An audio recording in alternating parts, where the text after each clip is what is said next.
काफ़ी समय पहले एक राजा जंगल में शिकार करने गया था। बरसात का मौसम होने के कारण यह अंदाज़ा लगा पाना बहुत मुश्किल हो गया था कि कब तक बारिश होगी कि तभी अचानक आकाश में बादल छा गए और बारिश होने लगी। सूरज डूब गया और धीरे धीरे अंधेरा छाने लगा। अंधेरे में राजा अपने महल का रास्ता भूल गया और अपने सिपाहियों से अलग हो गया। भूख, प्यास और थकावट से राजा काफ़ी परेशान हो रहा था। कुछ ही देर बाद राजा को सामने 3 बच्चे खेलते हुए नजर आए। तीनों बच्चे काफ़ी अच्छे दोस्त लग रहे थे। उन्हें देखकर राजा ने उन्हें अपने पास बुलाया। राजा ने कहा, सुनो बच्चों, जरा यहाँ आओ। यह सुनकर बच्चे उनके पास आए। राजा ने बच्चों से पूछा, क्या तुम कहीं से थोड़ा भोजन और जल ला सकते हो? मैं बहुत भूखा हूँ और प्यास भी लग रही है।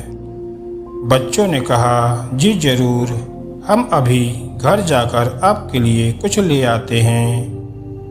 तीनों बच्चे गांव की ओर भागे और तुरंत कुछ भोजन और जल लेकर आ गए। राजा बच्चों के उत्साह और प्रेम को देखकर बहुत प्रसन्न हुए। तो राजा ने बच्चों से पूछा, प्यारे बच्चों, तुम लोग जीवन में क्या करना चाहते हो? मैं तुम सबकी मदद करना चाहता हूँ। यह बात सुनकर बच्चे काफ़ी देर तक सोचते रहे। फिर उनमें से एक बच्चे ने कहा, मुझे धन चाहिए।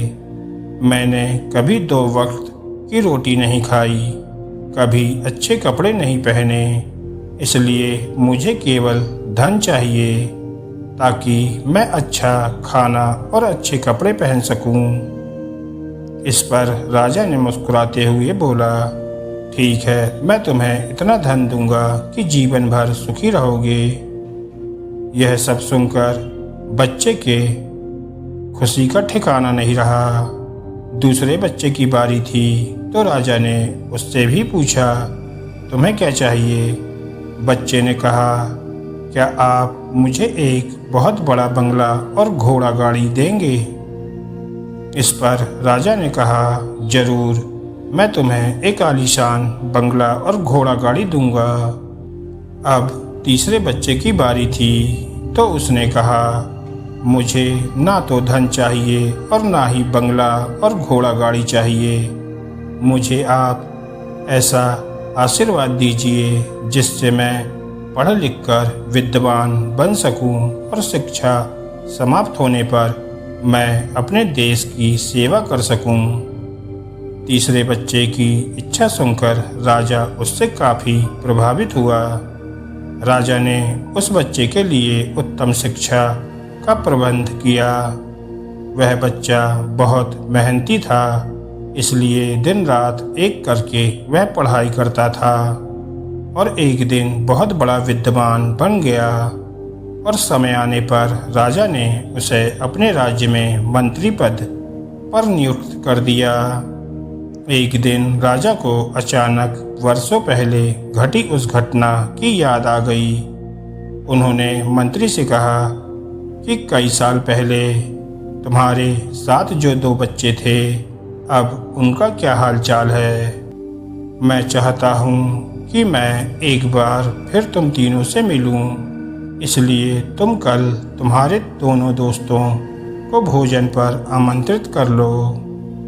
मंत्री ने अपने दोनों मित्रों को संदेश भिजवा दिया और अगले दिन सभी एक साथ राजा के सामने उपस्थित हुए। राजा ने कहा, आज तुम तीनों को फिर से एक साथ देखकर मैं बहुत खुश हूँ। राजा ने मंत्री के कंधे पर हाथ रखकर कहा, इनके बारे में तो मैं जानता हूँ, पर तुम दोनों अपने बारे में बताओ। जिस बच्चे ने धन मांगा था वह बहुत दुखी होते हुए बोला, राजा साहब, मैंने उस दिन आपसे धन मांगकर बड़ी गलती की। इतना सारा धन पाकर मैं आलसी बन गया और बहुत सारा धन बेकार चीज़ों में खर्च कर दिया।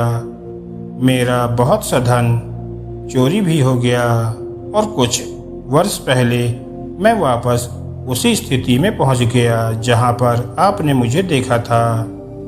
अब बंगला गाड़ी मांगने वाला बच्चा भी रोते हुए बोला, महाराज, मैं बड़े ठाट बाट से अपने बंगले में रह रहा था, पर वर्षों पहले आई बाढ़ में मेरा सब कुछ बर्बाद हो गया और मैं भी अपने पहले जैसी स्थिति में ही पहुंच गया।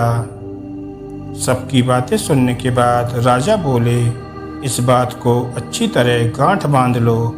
धन संपत्ति सदा हमारे पास नहीं रहती, पर ज्ञान जीवन भर मनुष्य के काम आता है और उसे कोई चुरा भी नहीं सकता।